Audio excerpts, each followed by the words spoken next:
Hello students, नमस्कार। आज है 23 अप्रैल और आज की इस वीडियो के अंदर 23 अप्रैल के जितने भी करंट अफेयर्स हैं और उनके रिगार्डिंग जितने भी स्टैटिक जीके के क्वेश्चन बनेंगे उन पे हम लोग बातचीत करते हैं। इस वीडियो के अंत में आप सभी स्टूडेंट्स के लिए कुछ क्वेश्चंस रखे गए हैं और आपने उन सभी के जवाब कमेंट बॉक्स में देने हैं और सभी ने पार्टिसिपेट करना है। चलिए पहले क्वेश्चन पे आते हैं। Who has won William E कॉल्बी award 2020। बच्चों, विलियम ई कॉल्बी जो थे ये अमेरिका की जो खुफिया एजेंसी है CIA उसके डायरेक्टर थे और उनके नाम पे ये अवार्ड शुरू किया गया और इस अवार्ड को शुरू किया गया 1999 के अंदर और ये दिया जाता है शिकागो से। ठीक है ना, ये शिकागो से दिया जाता है और 2020 का मिला है एडम हिगिनबॉथम। ठीक है, अच्छे से याद करना है कि विलियम ई कॉल्बी अवार्ड किसको दिया गया है? एडम हिगिनबॉथम को दिया गया है और ये राइटर है। इन्होंने मिलिट्री इतिहास, ठीक है, या जो खुफिया इतिहास है ना, इन्वेस्टिगेशन इतिहास है, उस पर एक किताब लिखी है जिसके कारण इनको विलियम ई कॉल्बी अवार्ड दिया गया है। एडम हिगिन बॉथम जो है बेसिकली इंग्लैंड के हैं लेकिन इस समय वो न्यूयॉर्क में रहते हैं। इन्होंने एक किताब लिखी है जिसका नाम है midnight in Chernobyl, the untold story of the world's greatest nuclear disaster. बच्चों, यूक्रेन एक समय हिस्सा था USSR का, यानी सोवियत संघ जो रशिया है उसका हिस्सा था और वहाँ पर एक न्यूक्लियर पावर प्लांट बनाया गया जिसका नाम था चेरोनोबिल। और इस चेरोनोबिल जो न्यूक्लियर पावर प्लांट है इसकी टेस्टिंग की जा रही थी 26 अप्रैल 1986 को और टेस्टिंग के दौरान इंजीनियर्स की कुछ गलती के कारण यहाँ पर विस्फोट हुआ और उस विस्फोट के कारण बहुत बड़ी मात्रा में रेडिएशन जो है वो जनरेट हुआ, यूरेनियम जनरेट हुआ, जिसके कारण वहाँ पर कुछ लोग मारे गए और उस रेडिएशन का प्रभाव लंबे टाइम तक वहाँ पर बना रहा। ठीक है ना, और कहा जाता है कि ये आज तक न्यूक्लियर जो पावर प्लांट के इतिहास में सबसे बड़ा डिजास्टर था, सबसे बड़ी दुर्घटना थी और उसके दुर्घटना के फलस्वरूप जितना भी रेडिएशन जनरेट हुआ और वो रेडिएशन जो है हिरोशिमा जो न्यूक्लियर अटैक हुआ था जापान में, उससे कहीं ज़्यादा था। ठीक है ना, जिसके कारण ये न्यूक्लियर डिजास्टर है आज तक इतिहास में जाना जाता है। और ये चेरोनोबिल न्यूक्लियर पावर प्लांट था, डिजास्टर हुआ था 26 अप्रैल 1986। इस पर एक किताब लिखी गई है midnight in Chernobyl, the untold story of world's greatest nuclear disaster, और इसके कारण इनको जो है ये विलियम सी कॉल्बी जो है अवार्ड दिया गया है।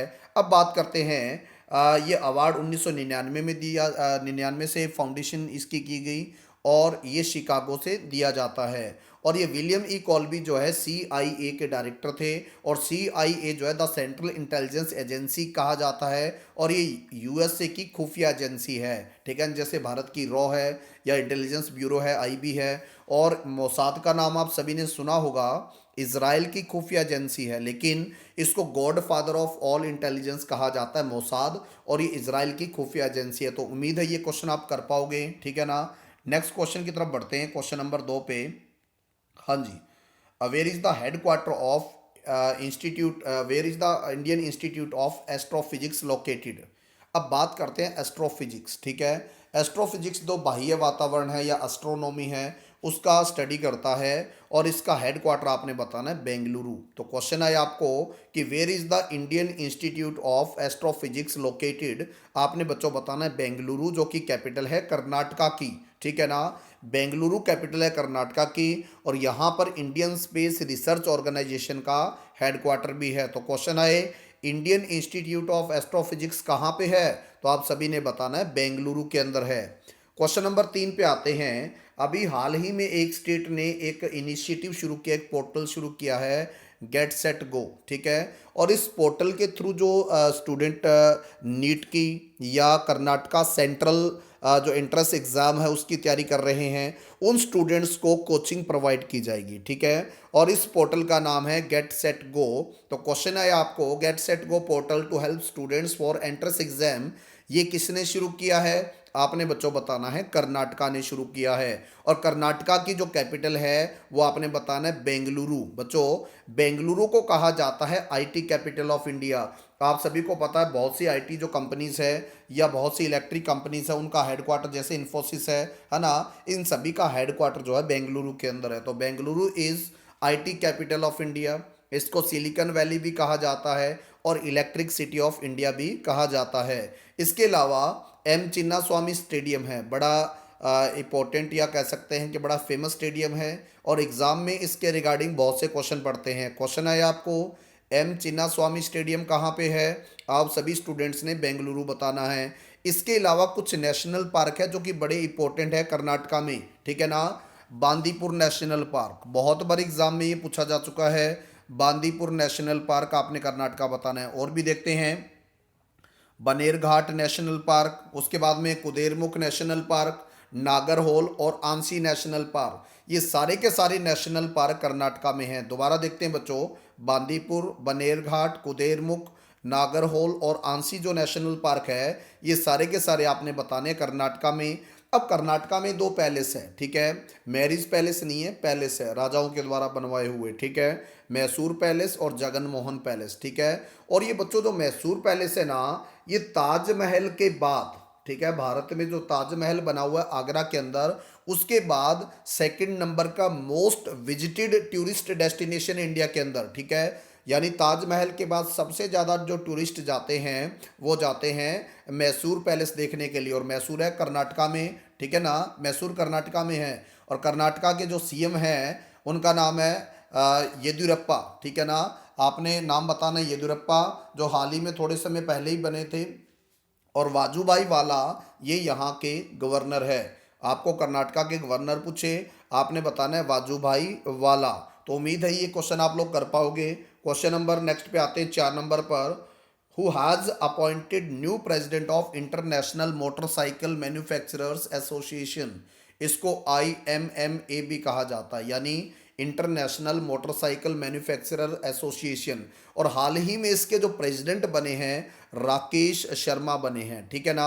यानी बजाज ऑटो के जो ईडी है, एग्जीक्यूटिव डायरेक्टर है, नाम है राकेश शर्मा, और इनको नया प्रेसिडेंट बनाया गया है इंटरनेशनल मोटरसाइकिल मैन्युफैक्चरर एसोसिएशन।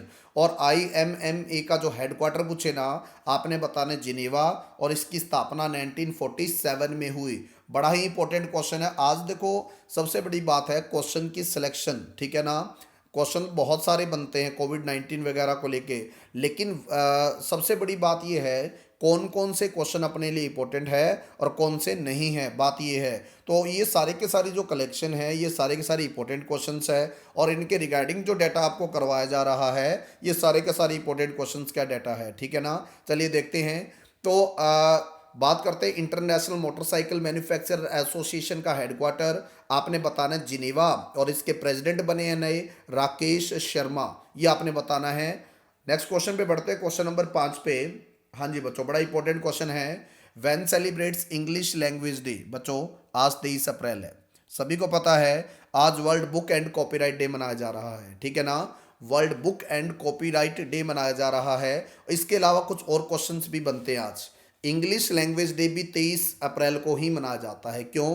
क्योंकि बहुत से जो राइटर्स हैं जैसे विलियम शेक्सपियर है, और भी बहुत से राइटर्स, ठीक है, किसी की बर्थ एनिवर्सरी है, किसी की डेथ एनिवर्सरी है, ठीक है, उनको मद्देनजर रखते हुए 23 अप्रैल का दिन जो है यूनेस्को के द्वारा सिलेक्ट किया गया। और आप सभी को पता है यूएनओ की 6 ऑफिशियल लैंग्वेज है, ठीक है। जैसे आपने 20 अप्रैल को किया चाइनीज लैंग्वेज डे, उसी प्रकार जितनी भी 6 ऑफिशियल लैंग्वेज डे है, हर लैंग्वेज के लिए एक अलग से डे मनाया जाता है। तो उसी में इंग्लिश एक ऑफिशियल लैंग्वेज है यूएनओ की, और ये इंग्लिश लैंग्वेज डे मनाया जाता है 23 अप्रैल को। क्वेश्चन आया आपको, इंग्लिश लैंग्वेज डे 23 अप्रैल को मनाया जाता है। अब मैं बात करता हूँ जितनी भी 6 ऑफिशियल लैंग्वेज है यूएनओ की, उनके लिए जो जो डेज मनाए जा रहे हैं, उन सभी का जो मैंने यहाँ पर नोट्स बना दिए हैं, देखते हैं। यूएनओ की ऑफिशियल लैंग्वेज पूछे आपने 6 बताना है, ठीक है, और यूएनओ के 6 ही ऑर्गन है।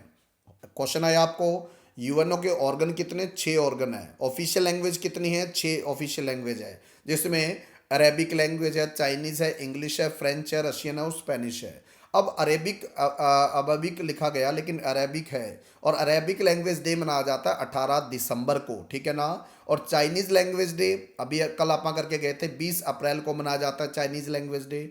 आपको इंग्लिश लैंग्वेज डे आए, आपने बताना है 23 अप्रैल को।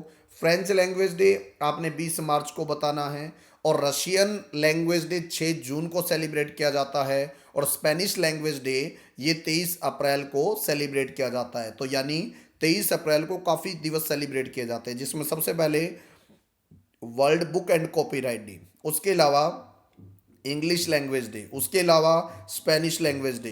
तो ये तीनों के तीनों दिवस जो है 23 अप्रैल को मनाए जाते हैं। तो क्वेश्चन है आपको इंग्लिश लैंग्वेज डे आपने 23 अप्रैल बताना है बच्चों, और अरेबिक लैंग्वेज डे 18 दिसंबर बताना है। उम्मीद है आप लोग ये क्वेश्चन कर पाओगे। अब आप सभी ने कमेंट बॉक्स में एक क्वेश्चन का जवाब देना है। इस टाइम जो यूएनओ है, इस टाइम जो यूएनओ है, यूएनओ के जो जनरल असेंबली है ना, उसके प्रेसिडेंट कौन है? आप सभी ने बताना है। यूएनओ का एक ऑर्गन है जनरल असेंबली, और जनरल असेंबली के प्रेसिडेंट कौन है ये आपने कमेंट बॉक्स में जवाब देना है। चलिए क्वेश्चन नंबर 6 पे आते हैं। When celebrates world book and copyright day? अभी भी मैं बता के गया हूँ, world book and copyright day मनाया जाता है 23 अप्रैल को, ठीक है। और ये सेलिब्रेट किया जाता है यूनेस्को के द्वारा। और आप सभी को पता है 1995 में ये डिक्लेयर किया गया यूनेस्को के द्वारा कि हर साल 23 अप्रैल को ये डे सेलिब्रेट किया जाएगा, world book and copyright day. अगर किसी भी बुक पे कॉपीराइट होता है ना, ये डे सेलिब्रेट किया जाता है, तो एक इस जो सेक्टर के अंदर लोगों को अवेयरनेस मिलेगी, एक प्रोत्साहन मिलेगा कुछ नई क्रिएटिविटी करने का। अब वर्ल्ड बुक जो डे मनाया जाता है, world book and copyright day, अब इस दिन एक डिक्लेयर किया जाता है वर्ल्ड बुक कैपिटल, ठीक है। वर्ल्ड बुक कैपिटल डिक्लेयर किया जाता है, और 2020 के लिए वर्ल्ड बुक कैपिटल जो डिक्लेयर की गई है वो की गई है कुआलालंपुर, ठीक है ना। और कुआलालंपुर कैपिटल है मलेशिया की। बड़ा ही इंपॉर्टेंट क्वेश्चन है। क्वेश्चन आया आपको वर्ल्ड बुक कैपिटल फॉर 2020, आपने बताना है कुआलालंपुर, और कुआलालंपुर कैपिटल है मलेशिया की। और मलेशिया की करेंसी पूछे, आपने बताना है बच्चों रिंगिट, ठीक है ना। रिंगिट करेंसी है मलेशिया की। अब बात करते हैं यूनेस्को सेलिब्रेट करता है, ठीक है। क्वेश्चन आए world book and copyright day को सेलिब्रेट किसके द्वारा किया जाता है? यूनेस्को के द्वारा। और यूनेस्को का हेडक्वार्टर कहाँ पे है? आपने बताना है पेरिस, ठीक है। और इसके डायरेक्टर जनरल का नाम आपने बताना है ऑड्रे ऑजले, ठीक है। इसके डायरेक्टर जनरल का जो नाम बताना है आपने बताना है ऑड्रे ऑजले। तो ये क्वेश्चन अपना कंप्लीट हुआ। World book and copyright day आपने 23 अप्रैल बताना है। वर्ल्ड बुक कैपिटल 2020 आपने बताना है कुआलालंपुर, जो कि कैपिटल है मलेशिया की। अब बढ़ते क्वेश्चन नंबर नेक्स्ट पे, 7 नंबर क्वेश्चन पे। सुजलाम सुफलाम जल संचय अभियान, बहुत ही इंपॉर्टेंट क्वेश्चन, ठीक है ना। सुजलाम सुफलाम जल संचय अभियान, इस अभियान में क्या किया जाएगा कि इस स्टेट में जितने भी कह सकते हैं डैम हैं या लेक्स है या पोंड है जहाँ पर पानी को स्टोर किया जाता है, उनकी सफाई का काम किया जा रहा है, ताकि बरसात के दौरान या आने वाले समय के दौरान, क्योंकि पानी की बहुत कमी है, इस दौरान पानी का संचय किया जा सके, ठीक है। और उन जहाँ पर पानी का संचय किया जाता है उन स्थान पर टाइम टू टाइम क्या उस उनकी सफाई की जाती है, सिल्ट जमा हो जाती है, मिट्टी जमा हो जाती है, उनको निकाल कर सफाई की जाती है। उसके लिए ये अभियान शुरू किया गया है, और तीसरा एडिशन इसका है। ये क्वेश्चन है आपको सुजलाम सुफलाम जल संचय अभियान, याद करना है कि सुजलाम सुफलाम जल संचय अभियान ये स्टार्ट किस स्टेट ने किया है? आपने बताना है बच्चों गुजरात, ठीक है। अपने प्रधानमंत्री मोदी जी का जो सपनों का गुजरात है, उसने शुरू किया है सुजलाम सुफलाम जल संचय अभियान। और जितने भी यहाँ पर नदी नाले या कह सकते हैं कि जितने ऐसे स्थान जहाँ पर पानी का संचय किया जाता है उनकी सफाई की जाएगी। और ये इसका तीसरा एडिशन है, थर्ड फेज है इसका, ठीक है। गुजरात की कैपिटल पूछे, आपने बताना है गांधीनगर, ठीक है। गुजरात की कैपिटल गांधीनगर है। और भारत के जो होम मिनिस्टर है श्री अमित शाह, इनकी कॉन्स्टिट्यूंसी जो है वो गांधीनगर है। इनकी कॉन्स्टिट्यूंसी पूछे ना, इनकी कॉन्स्टिट्यूंसी है गांधीनगर। अब आप सभी ने क्वेश्चन बताना है, ठीक है ना। सभी स्टूडेंट्स के लिए क्वेश्चन है कि इटली के प्रधानमंत्री का क्या नाम है, ठीक है। इटली के जो प्रधानमंत्री है उनका नाम आप सभी ने बताना है। क्वेश्चन नंबर नेक्स्ट पे देखते हैं इसके आगे और क्या डिस्क्रिप्शन है। मोटेरा स्टेडियम है गुजरात के अंदर, ठीक है। और वर्ल्ड का सबसे बड़ा क्रिकेट स्टेडियम बन गया है मोटेरा स्टेडियम। हाल ही में डोनाल्ड ट्रंप अहमदाबाद आए थे, ठीक है, और उन्होंने इनैग्रेट किया स्टेडियम को। देखो इससे पहले जो स्टेडियम था सरदार वल्लभ भाई पटेल स्टेडियम, और उसको रेनोवेट करके उसी स्टेडियम को जो है परिवर्तित ट्रांसफॉर्म किया गया है, एक नया आकार दिया गया जिसका नाम है मोटेरा स्टेडियम। और ये पूछे कहाँ पे है, आपने बताना है अहमदाबाद। उसके अलावा स्पेस एप्लीकेशन सेंटर है अहमदाबाद में, स्पेस एप्लीकेशन सेंटर है जो वर्क करता है इसरो के अंडर, ठीक है। और उसके अलावा पूछे स्टैचू ऑफ यूनिटी कहाँ पे है, तो ये आपने बताना है गुजरात में। सरदार वल्लभ भाई पटेल की एक मूर्ति बनाई गई है, स्टैचू बनाया गया है, जो वर्ल्ड का सबसे ऊंचा स्टैचू है, 182 मीटर उसकी हाइट है। और ये क्वेश्चन है आपको, नेशनल यूनिटी डे कब मनाया जाता है, आपने बताना है 31 अक्टूबर, ठीक है, 31 अक्टूबर को मनाया जाता है नेशनल यूनिटी डे, ठीक है। अब बढ़ते हैं नेक्स्ट क्वेश्चन पे। हाँ जी, the first state in India to be free from corona virus, corona virus से फ्री होने वाला भारत का पहला स्टेट। देखो बच्चों, कोरोना वायरस एक पेंडेमिक है, ठीक है, एक महामारी है, जिस जो मतलब वर्ल्ड लेवल पर अपना कह सकते हैं कि डिजास्टर, इससे बहुत बड़ा विनाश हो रहा है। भारत का एक स्टेट जो कि अभी कोरोना फ्री हो चुका है। कोरोना फ्री किसको किया जाता है, ऐसा स्टेट जिसमें 14 दिन तक इंतज़ार किया जाता है। 14 दिन तक अगर किसी स्टेट में कोई नया मामला ना आए, ठीक है ना, तो उस स्टेट को कोरोना फ्री डिक्लेयर कर दिया जाता है, ठीक है। और सारी चीज़ें चेक की जाती है और पूरे के पूरे जांच की जाती है, उसके बाद उसको डिक्लेयर किया जाता है, या आफ्टर 14 डेज। और भारत का पहला स्टेट जिसको कोरोना फ्री डिक्लेयर किया गया है, स्टेट का नाम है गोवा, ठीक है ना।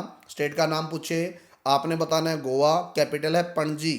और जो पणजी है ये मांडवी नदी के किनारे बसा हुआ भारतीय शहर है। और गोवा के सीएम का नाम है प्रमोद पांडुरंग सावंत, और सत्यपाल मलिक यहाँ के गवर्नर का नाम है। तो भारत का पहला स्टेट जो कोरोना वायरस फ्री डिक्लेयर किया गया है, गोवा। और सेकंड स्टेट पूछे, आपने बताना है मणिपुर। जो अनदर दो स्टेट हो रहा है, महाराष्ट्र और राजस्थान, ये तो पूरे के पूरे हॉटस्पॉट बने हुए हैं, यानी रेड जोन है। सबसे ज़्यादा केसेस है यहाँ पर महाराष्ट्र और राजस्थान के अंदर। अब क्वेश्चन आया आपको, गोवा लिबरेशन डे कब मनाया जाता है, आपने बताना है 19 दिसंबर, ठीक है ना। और गोवा भारत का सबसे छोटा स्टेट है area wise. Area wise Bharat का सबसे स्मॉलेस्ट स्टेट पूछे ना, आपने बताना है गोवा।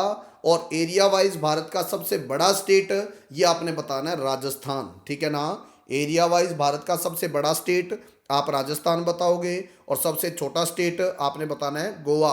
और फर्स्ट स्टेट भारत का जिसको फ्री डिक्लेयर किया गया कोरोना वायरस से, आपने गोवा बताना है, सेकंड बताना है मणिपुर। चलिए आगे बढ़ते हैं नेक्स्ट क्वेश्चन पे। क्वेश्चन नंबर 9 पे आते हैं। Who has named ambassador for badminton world federation I am badminton campaign. बच्चों, बैडमिंटन वर्ल्ड फेडरेशन वर्ल्ड की सबसे बड़ी वो बॉडी है, वो एजेंसी है, वो ऑर्गेनाइजेशन है जो पूरे वर्ल्ड के अंदर बैडमिंटन को रेगुलेशन प्रोवाइड करता है। और बैडमिंटन वर्ल्ड फेडरेशन का हेडक्वार्टर कुआलालंपुर में है, और कुआलालंपुर कैपिटल है मलेशिया की। इसने कैंपेन चलाई है आई एम बैडमिंटन, ताकि जितने भी नई प्रतिभा है या नए जो टैलेंटेड खिलाड़ी है, उनका टैलेंट जो सामने आए। और भारत की तरफ से एक खिलाड़ी को इसका एम्बेसडर बनाया गया है, और खिलाड़ी का नाम है पीवी सिंधु, ठीक है ना। खिलाड़ी का नाम पूछे, आपने बताना है पीवी सिंधु। हाल ही में वी कृष्णा मूर्ति ने इनकी किताब लिखी है, आपने कमेंट बॉक्स में उस किताब का नाम लिखना है, ठीक है ना।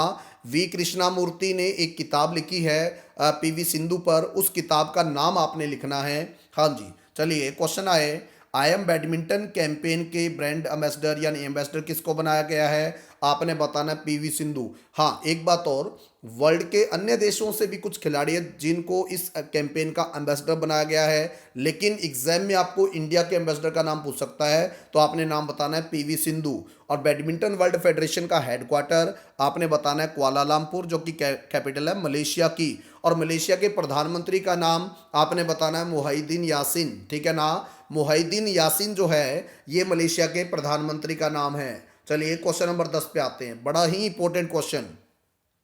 Lotus shape world's largest football stadium, यानी कमल का जो फूल है उसके आकार का एक स्टेडियम बनाया जा रहा है, और ये वर्ल्ड का सबसे बड़ा फुटबॉल का स्टेडियम होगा। क्रिकेट का तो मोटेरा है, लेकिन फुटबॉल का सबसे बड़ा जो स्टेडियम होगा ये लोटस शेप होगा, और इसका नाम है लोटस फ्लावर स्टेडियम, ठीक है ना। इसका नाम है लोटस फ्लावर स्टेडियम। और इसको कहाँ पर बनाया जा रहा है, आपने बताना है बच्चों चाइना, ठीक है ना। जो चाइना है इस स्टेडियम को बनाना शुरू कर चुका है, और ये 2022 में इसका निर्माण बनकर ये तैयार हो जाएगा। अब देखो, लोटस फ्लावर स्टेडियम पूछे ना कहाँ पे, आपने बताना है ग्वांगजू, ठीक है ना। ग्वांगजू एक शहर है चाइना का जिसको फ्लावर सिटी कहा जाता है, ठीक है। सिटी ऑफ रैम्स कहा जाता है, सुईचैंग कहा जाता है। क्वेश्चन है आपको सिटी ऑफ फ्लावर चाइना की ग्वांगजू बताना है, जहां पर लोटस फ्लावर स्टेडियम बनाया जा रहा है। और ये वर्ल्ड का बैठने की कैपेसिटी के हिसाब से वर्ल्ड का सबसे बड़ा फुटबॉल स्टेडियम होगा। और ये बनाया जा रहा है ग्वांगजू, जिसको फ्लावर सिटी कहा जाता है, सिटी ऑफ रैम्स कहा जाता है और सुई चैंग कहा जाता है। और इसका निर्माण 2022 में बनकर एंड तक कंप्लीट हो जाएगा। और ये जो ग्वांगजू है ये पर्ल सिटी के किनारे, पर्ल जो रिवर है उसके किनारे बसा हुआ चाइनीज शहर है, ठीक है ना। क्वेश्चन है आपको, ग्वांगजू किस नदी पे है, आपने बताना है पर्ल रिवर। इसके अलावा आपको कैपिटल करेंसी पूछ सकता है, वो आपने अच्छे से बताना है। हाँ जी, चलिए एक क्वेश्चन आप सभी के लिए और, एशियन डेवलपमेंट बैंक का हेडक्वार्टर आपने बताया था मेडायुलोंग, या जो मनीला है कैपिटल है फिलीपींस की। आपने बताना है एशियन डेवलपमेंट बैंक के हाल ही में 10वें प्रेसिडेंट बने हैं, और एशियन डेवलपमेंट बैंक के प्रेसिडेंट होते हैं हमेशा जापान से। आपने उनका नाम बताना है कमेंट बॉक्स के अंदर। चलिए, यानी एडीबी के प्रेसिडेंट कौन है, हाँ जी, उनका नाम आपने कमेंट बॉक्स में लिखना है। क्वेश्चन नंबर आते हैं नेक्स्ट पे, 11वें नंबर क्वेश्चन पे। How the onion got its layers, एक बुक है बच्चों, how the onion got its layer, एक बुक लिखी गई है। नाम आपको दोबारा मैं बता देता हूँ, how the onion got its layer. इस बुक के ऑथर का नाम आपने बताना है सुधा मूर्ति, बड़े ही फेमस पर्सनैलिटी सुधा मूर्ति, ठीक है ना। और ये जो इन्फोसिस फाउंडेशन है, यानी इन्फोसिस ने एक फाउंडेशन बनाई है, और ये फाउंडेशन काम करती है प्रीविलेज जो एरिया है, या मतलब लोक भलाई का काम करती है, नॉन प्रॉफिट ऑर्गेनाइजेशन है ये, और इसका नाम है इन्फोसिस फाउंडेशन। और इसके चेयरमैन का नाम है सुधा मूर्ति, एक राइटर भी है। और इन्होंने हाल ही में एक बुक लिखी है how the onion got its layer. तो आंसर आएगा इसका सुधा मूर्ति, और सुधा मूर्ति चेयरपर्सन है इन्फोसिस फाउंडेशन, और ये नॉन प्रॉफिट ऑर्गेनाइजेशन है जो समाज भलाई के लिए काम करती है। और इन्फोसिस फाउंडेशन का हेडक्वार्टर आपने बताना है बेंगलुरु। इसके अलावा इनकी एक बुक हाल ही में पब्लिश हुई थी 2019 के अंदर, और बुक का नाम था the daughter from a wishing tree. ये क्वेश्चन भी क्लास में हम लोग कर चुके हैं, the daughter from a wishing tree, how the sea become salty, है ना। ये दोनों की दोनों जो किताबें हैं सुधा मूर्ति के द्वारा लिखी गई है। और भी बहुत सारी बुक्स है, लेकिन समय कम होने की वजह से वो सारी एक छोटी वीडियो के अंदर मेंशन नहीं कर पाएंगे। तो आपको क्वेश्चन है how the onion got its layers, और the daughter from a wishing tree, और how the sea become salty. ये बुक किसने लिखी, आपने बताना सुधा मूर्ति।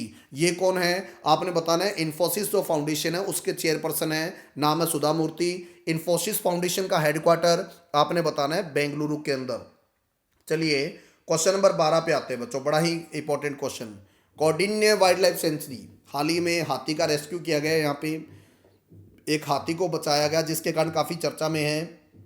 कौंडिन्य वाइल्ड लाइफ सेंचुरी, ये आपने बताना है आंध्र प्रदेश के अंदर, ठीक है। ये कौंडिन्य वाइल्ड लाइफ सेंचुरी के साथ साथ एलिफेंट रिजर्व भी है, और एक आंध्र प्रदेश का एक मात्र ऐसा एलिफेंट रिजर्व जहां पर एशियन जो एलिफेंट है वो पाए जाते हैं, अफ्रीकन नहीं एशियन एलिफेंट पाए जाते हैं, ठीक है।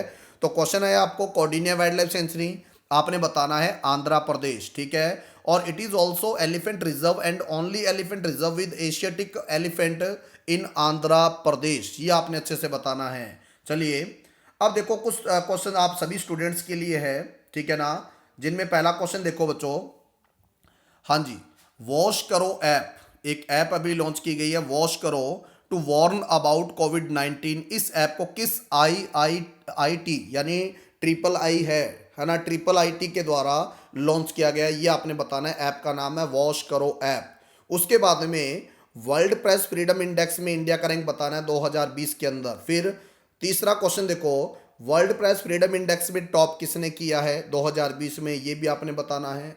दापोरिजो ब्रिज ये किस स्टेट में बताना है। कुछ एडिशनल आप ऐड कर पाओ अपनी तरफ से जिससे सभी स्टूडेंट्स को फ़ायदा हो, वो आप ऐड कर सकते हो। उसके बाद में क्वेश्चन नंबर 5 पे आते हैं, आयु एंड सेहत साथी ऐप जो है वो किसके द्वारा लॉन्च की गई है।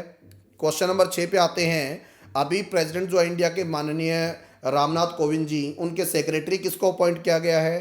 क्वेश्चन नंबर 7 पे संयम एक मोबाइल ऐप लॉन्च की गई है जिससे होम क्वारंटीन किए गए जो कोविड-19 के संदिग्ध है उनको ट्रैक किया जाएगा, और ये ऐप किस म्युनिसिपल कॉरपोरेशन ने लॉन्च करी है। उसके बाद में एन कामाकोडी को अपॉइंट किया गया MD एंड CEO किस बैंक का।